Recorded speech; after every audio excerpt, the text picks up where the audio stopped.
Maaaring kailanganin mo. Itinapo ni Haring Jericho ang isang puting kumot kay Mang Rigor pagkatapos ay lumapit sa asawa para alalayan ito. Nadismaya siya nang pumasok si Javier na may tinutulak na bulok na kartilya. Alalahanin mong siya pa rin ang reyna! Kastigo ni Haring Jericho. Ito lang kasi ang nakita ko eh. Katwiran ni Javier. Kailangan na nating magmadali, kamahalan. Saad naman ni Mang Rigor. Dahil dito, sinimulan na ni Javier at Haring Jericho na ilagay si Reyna Michelle sa wheelbarrow na gawa lamang sa kahoy. Ang gulong nito ay yari sa manipis na katawan ng Nara, kaya hindi ito gaanong maingay pagdating sa makintab na sahig. Konting ingat! Lintaya ni Haring Jericho habang dahan-dahan nilang inilalagay ang kanyang asawa sa kartilya. Tinakpan nito ng sapin ni Mang Rigor para maitago siya.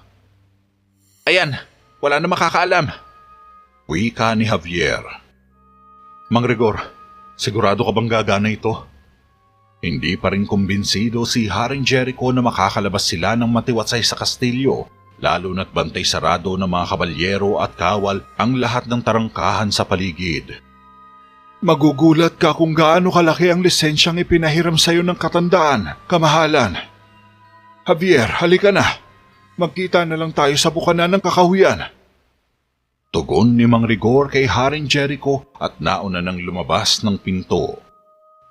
Sinimulan ni Javier na itulak palabas ang kartilya kung saan nakatihaya si Reyna Michelle na natatakpan lang ng puting sapin.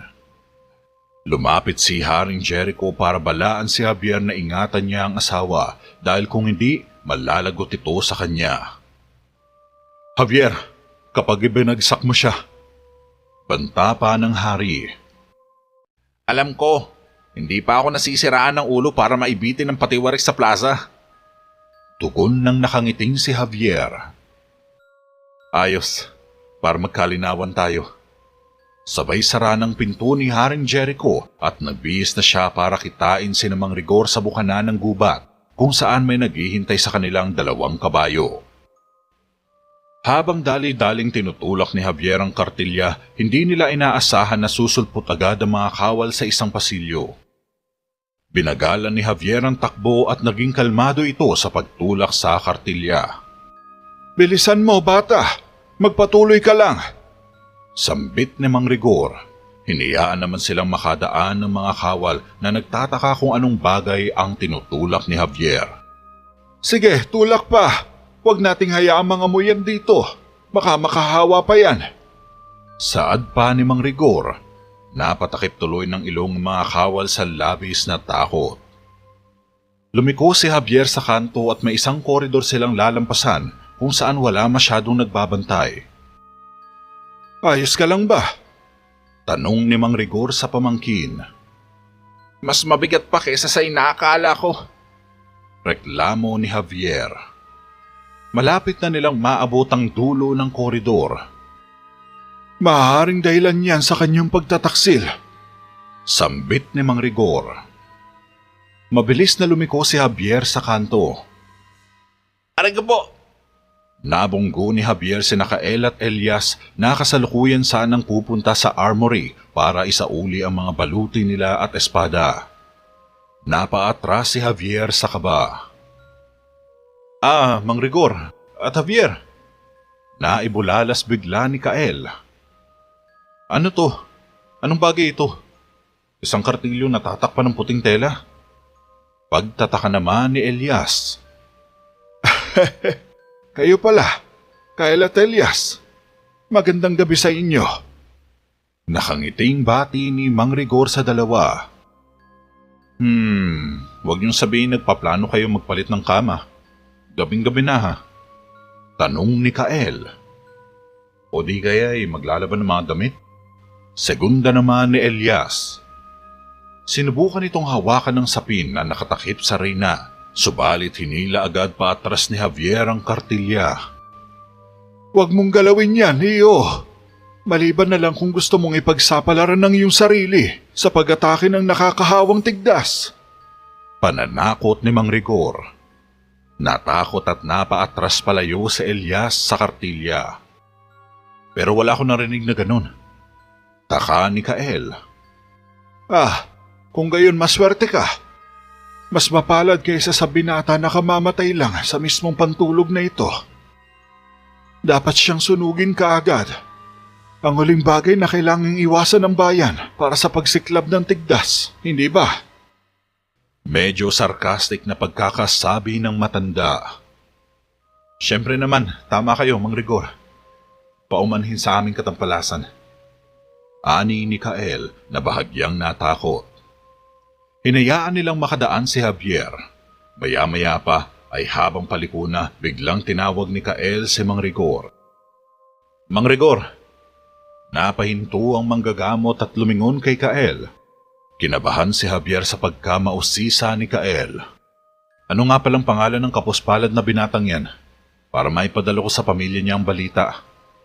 Saad ni Kael. Nakahinga ng maluwag ang tiyuhin. Timoteo! Nakangiting tugon ni Mang Rigor. Tumangulang si Kael at tumalikod na. Ngunit kahit tinanggap ni Kael ang kwento nila, hindi kumbinsido si Elias, lalo na nang makita niyang malaglag ang isang kamay ng babae mula sa kartilya. Lalo tuloy lumakas ang kutob ni Elias. Nang magtagumpay na mailabas si Reyna Michelle mula sa kastilyo, tumiretso agad ang magtiyuhin sa tagpuan kung saan kanina pa hindi mapakali si Haring Jericho sa kinatatayuan sa isang grupo. Nakita niyang papalapit sa kanya si Mang Rigor buhat sa madilim na sulok ng gubat. Nasaan na si Javier? Apuradong tanong ng hari. Kasunod ko lang po siya, kamahalan. Nasa likuran ko lang siya. Lumitaw si Javier sa likod ni Mang Rigor na dala si Reyna Michelle. Hininto nito ang kartilya sa tabi ng kabayo ni Haring Jericho. Ba't ang tagal mo? Tumaay ka pa ba, ha? Inis na tanong ni Haring Jericho kay Javier. Pambihira, may ideya ka ba kung gaano katarik ang mga dalisdis dito? Reklamo ni Javier. Hindi na nakipagtalo si Haring Jericho at tinanggal na niya ang kumot na nakatakip kay Reyna Michelle. Pinagmasdan niya sandali ang asawa na animoy nakahiga lamang sa isang kama at mahimbing na natutulog. Napaka-inosente niyang tignan. Perpekto. Naiusal bigla ni Haring Jericho. Siya pa rin yan, kamahalan. Ang kasamaan lang ay nagmula kay Raya. Sige na, dapat nasa daan na kayo pagsapit ng umaga. Wika ni Mang Rigor. Naunawaan naman ni Haring Jericho ang ibig sabihin ni Mang Rigor, kaya binuhat niya ang asawa at maingat na isinampa sa kabayo. Lumapit si Javier sa tiyuhin at niyakap ito para magpaalam. Pinagmasdan lang ni Mang Rigor si Javier habang umaakyat sa kabayo. Di naglaon, naglakbay na sina Haring Jericho at Javier sa kakahuyan para dalhin si Reyna Michelle sa cauldron upang doon linisin mula sa mga bulong ng mga ugat ng mandragora na sumisira sa kanyang katawan at diwa. Samantala, mabilis gumaling si Hashirama mula sa kanyang mga sugat at ginamit ang kanyang mahika para ipatawag ang isang alagang uwak. Geahele, tisne, lichaman, kestrangeme, nonitighi, to forwarniene, nasa ofosibifel. Usal ni Hashirama. Maya-maya pa ay dumating ang isang itim na uwak na nagmula kung saan at dumapo sa batong kinaroroonan ng mangkukulam. Dumukot ito ng isang maliit na kalatas mula sa kanyang balabal at inipit sa isang paa ng uwak. Lumipad palayo ang uwak nang itaboy ni Hashirama. Pagkatapos ay dito na siya nawalan ng ulirat. Agad ginamit ni Hashirama ang uwak upang magpadala ng mensahe kay Raya na nagbibigay babala sa kanya na balak ni Abner na linisin si Reyna Michelle mula sa cauldron area Narhod para maibalik ang dating kaluluwa. Kinaumagahan, mabilis na narating ni Haring Jericho at ni Javier ang isang malaking burol kung saan matatagpuan ang cauldron. Pinagmasdan nila sandali ang bulubunduking buhat sa malayo habang nag-iisip ng plano si Haring Jericho kung saan sila maaaring dumaan. Ang mangkukulam ay nakatira sa pinakakanlurang tuktok. Yun ang sabi ni Tio. Pagsisinungaling ni Javier. Yun ang pinakamataas sa bundok na yan. Sigurado ba siya? Tumangulang si Javier bilang tugon. Kung gayon, mas mahusay siguro kung magsisimula tayo sa pinakamababa. Saad ni Haring Jericho at nag-umpisa ng bumaba ng burol. Naramdaman ni Javier na parang may nagmamasid sa kanila sa malapit, kaya pinahinto niya si Haring Jericho at lumingon sa likuran nila. Tinitigan niyang mabuti ang isang maliit na bahagi ng burol na mabato at mula sa kung saan ay parang may nakita siyang anino na bigla na lang nagtago ng matunugang nakatingin si Javier. Tumingin si Haring Jericho kay Javier.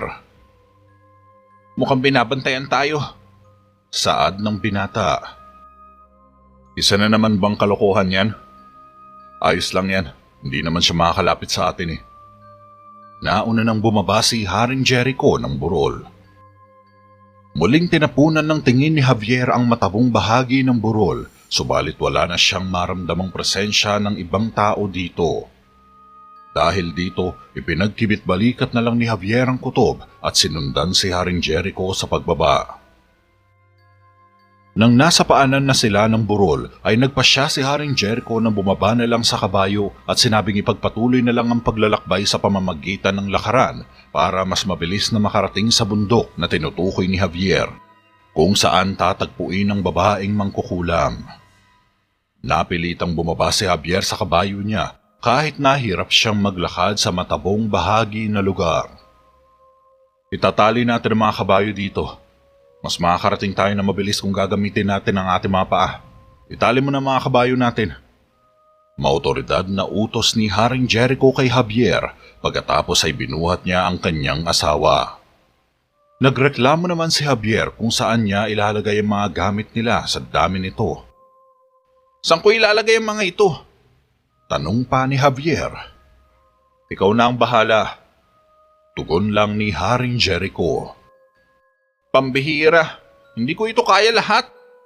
Saad ni Javier. Ako ang magdadala kay Michelle. Alangan naman ako ang pagbuhatin mo ng mga yan ako ang hari.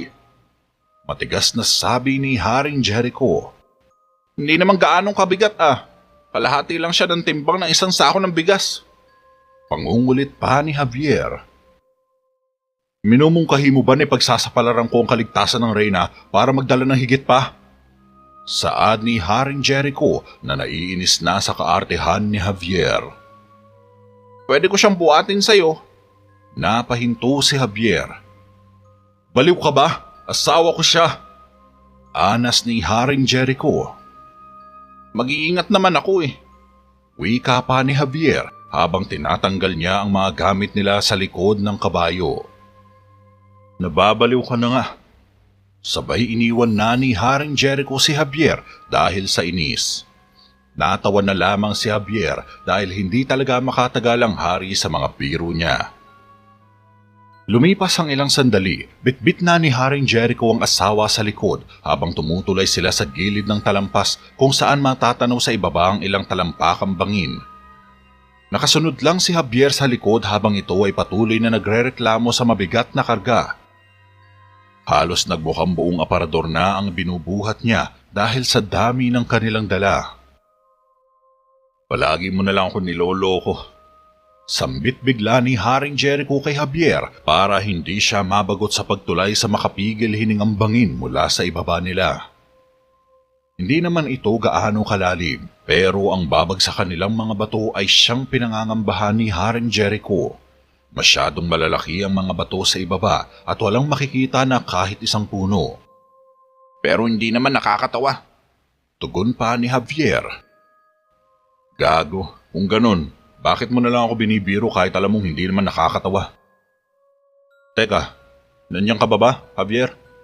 Huwag mo sabihin nagtatampo ka dahil sa sinabi ko. Turan ni Haring Jericho nang maramdamang naging tahimik bigla sa likuran si Javier. Hindi ako nagtatampo. Natutuwa pa nga ako dahil dala-dala ko ang mga gamit na kahit isang kabayo ay mahihirapan.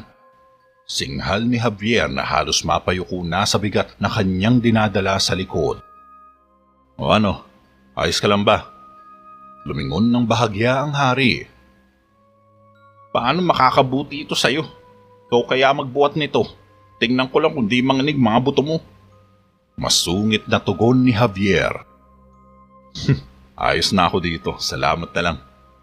Ani ni Haring Jericho na napapangiti sa kakareklamo ni Javier. Pues, pwede siguro. Biglang nag-slide si Javier sa gilid ng talampas at diretso siyang nalaglag sa bangin kasama ang mga gamit nila. Mabilis na nawalan ng malay si Javier matapos tumama ang likod niya sa malapad na bato. Javier? Walang kamalay-malay si Haring Jericho na nahulog na pala si Javier sa bangin. Lumingon siya sa likuran at nagulat nang mawala na parang bula si Javier. Kinabahan tuloy si Haring Jericho sa posibleng nangyari. Javier! Sigaw ni Haring Jericho sa takot. Kaya naman dali-dali niyang ibinaba si Reyna Michelle sa lupa para hanapin si Javier. Sumilip siya sa bangin, ngunit ganoon na lang ang gulat niya nang makitang nakahiga si Javier sa malapad na bato at walang malay. Nagsimulang bumaba sa talampas si Haring Jericho para tulungan ng lingkod, ngunit habang tumatapak siya sa mga nakausling bato sa gilid ng talampas ay bigla na lang siyang nadulas at nahulog pababa sa bangin. Kasamang nangahulog pababa ang mga batong kinapitan ni Haring Jericho na naging dahilan upang lumagpak siya sa lupa at maipit ng malaking bato. Agad nawalan ng malay si Haring Jericho matapos ang kagimbal-gimbal na nangyari. Samantala, natanggap agad ni Raya ang liham mula kay Hashirama na ipinadala sa kanya sa pamamagitan ng itim na uwak. Naglakad siya papunta sa maliit na siwang ng kuweba kung saan nagtatago si Medusa at dito binasa ang sulat. Habang tahimik na nagbabasa mula sa kung saan ay tila maririnig ang magaspang at galit na tinig ni Hashirama. Sinisikap ni Abner na masira ang mga plano mo. May gusto siyang gawin. Ang linisin ng reyna sa cauldron ng Arya Narhod. Nailumot ni Raya ang sulat dahil sa galit. Hindi! Sigaw ni Raya. Napaungol naman sa Medusa. Dapat mo akong tulungan, Medusa. Hindi nila ito maaaring gawin sa akin. Kailangan nating makarating doon bago pa nila magawa ang binabalak nila. Galit na nakatitig si Raya sa kawalan habang tila sasabog naman si Medusa sa nararamdamang emosyon ng amo. Binuka niya ang mga pakpak at mula sa likod ay sumampa si Raya. Maririnig ang malakas na ungol ni Medusa habang papalipad sa ere. Nagising si Haring Jericho mula sa kirot na nadama sa kanyang braso. Ngunit nagimbal siya nang makalimutang naipit pala ang kanyang braso sa pagitan ng dalawang malalaking bato. Sinubukan niyang gisingin si Javier para tulungan siyang makaalis, ngunit hindi niya ito maabot-abot dahil may 3 hanggang 4 na dipa ang pagitan nila. Hinugot niya ang kampilan para hampasin si Javier sa binti. Javier! Javier! Nagsisigaw si Haring Jericho pero hindi pa rin magkamalay ang binata na malubhang napinsala dahil sa impact ng pagkakabagsak sa malapad na bato. Nang handa na siya, kinagat niya ang mga labi at pumikit para hindi siya gaanong mahirapan sa pagtabas sa braso. Ngunit nang kakatayin niya na ang sarili ay hindi inaasahang pagkakataon ng nangyari. May narinig na boses si Haring Jericho buhat sa taas ng bangin. Napatingala siya, ngunit hindi niya ito maaninag dahil sa mainit na sikat ng araw na tumatama sa kanya. Jericho! Sigaw ng nakasuot na naka-full armor na kabalyero.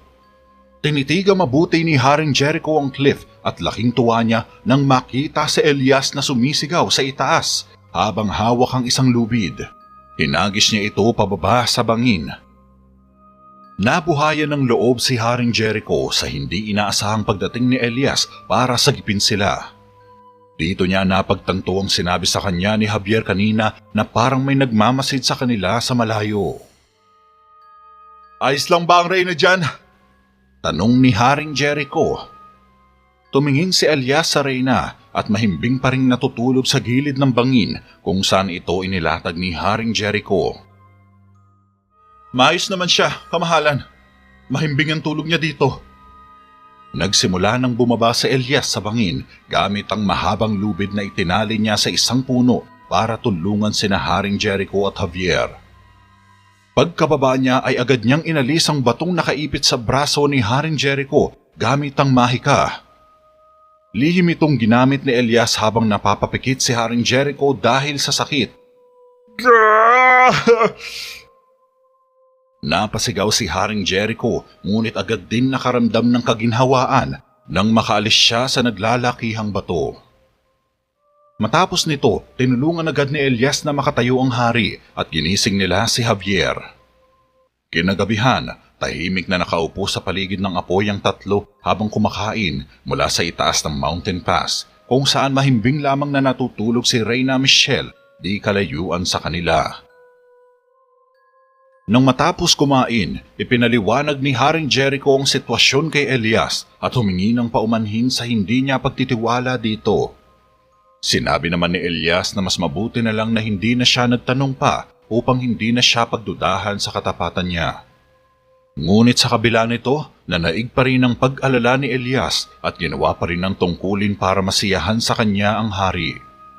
Nahihiya tuloy si Haring Jericho kay Elias nang panatilihin niyang lihim sa iba ang kanilang misyon, lalo na sa binata na malaki talaga ang potensyal na makatulong para sa kanila.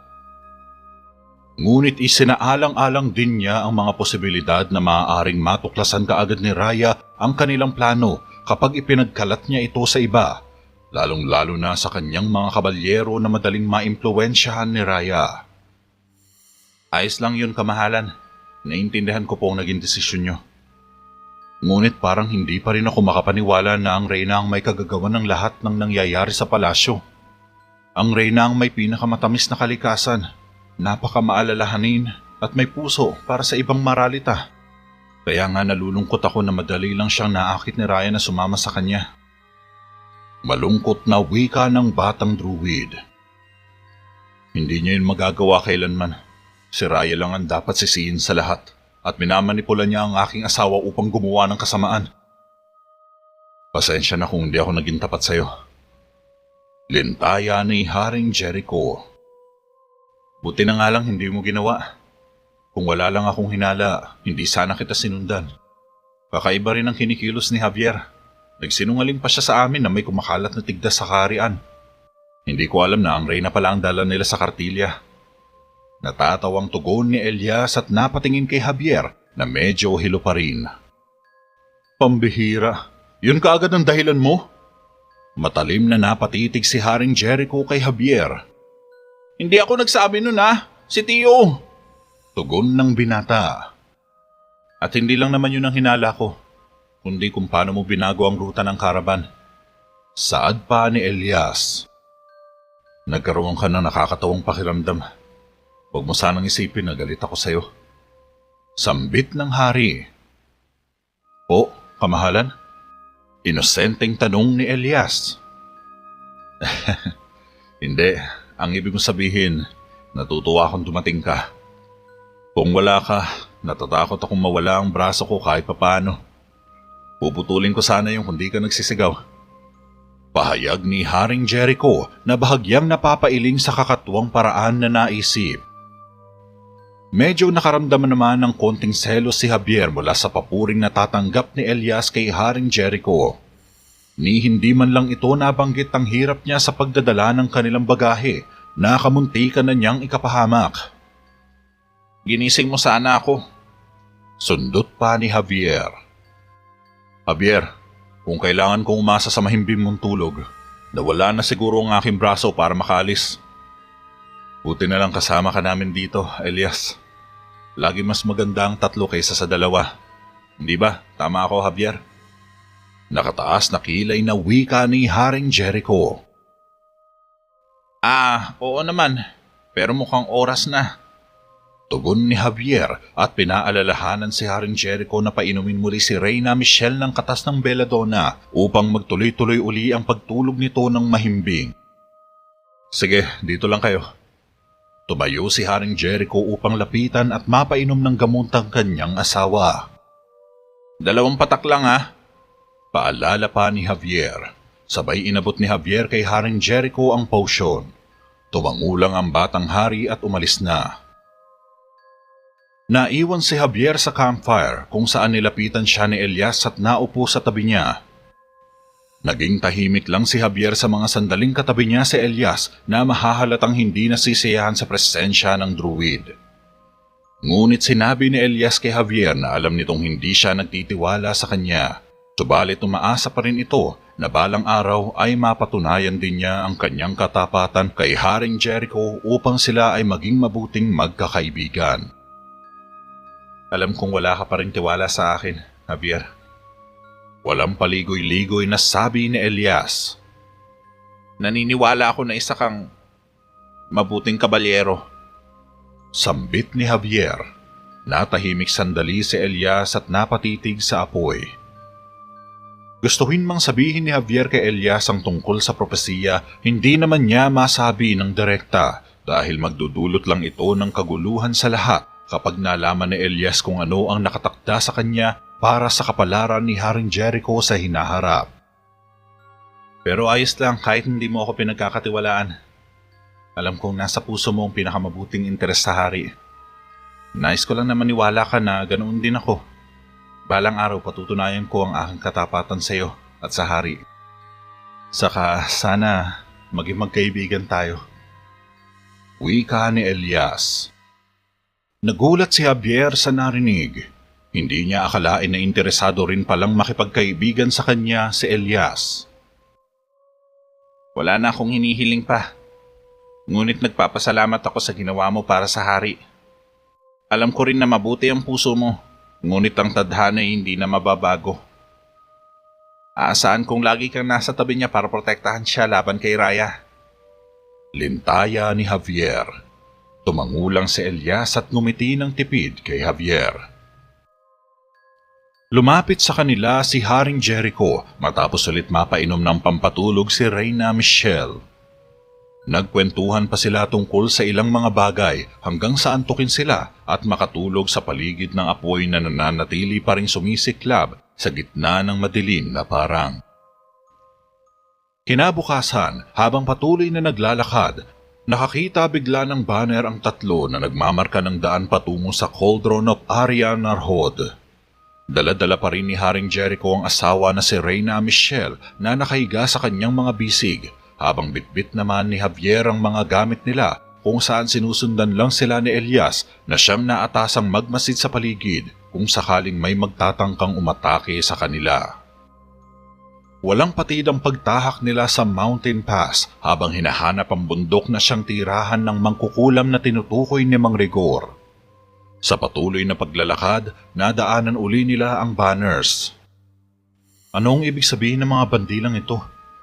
Tanong ni Elias na nagtataka sa mga pulang bandila na nakatayo sa may gilid ng daan ng Mountain Pass. Nagmamarka ito ng daan para sa mga peregrino. Ito ay isang sagradong lugar para sa mga taong sumusunod at alipin ng lumang relihiyon. Paliwanag ni Javier. Paano mo naman nalaman ng ganyang bagay, Aber?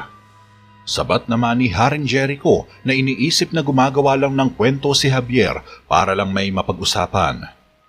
Sinabi sa akin ni Tio. Paglilinaw ni Javier. Ngunit lingid sa kaalaman ay nakatayo lamang si Raya sa tuktok ng isang talampas kung saan pinapanood niya na parang Diyos ang paglalakbay ng tatlo. Nagngingit-ngit ito sa galit nang matanaw niya na kasama nila si Elias. Sumariwa tuloy sa kanyang isipan ang ginawang pagtataksil sa kanya ng batang druid. Magkahalong galit at saya ang naramdaman ni Raya dahil sa wakas ay magagawa na niyang tapusin ng tatlo na siyang itinuturing niyang malaking balakid sa plano. Umalis siya sa talampas. Gaano pa ba kalayo yun? Tanong ni Haring Jericho. Hindi na tayo nalalayo. Ang bangin na ito ay tanda ng humahantong na tayo sa cauldron. Tugon ni Javier.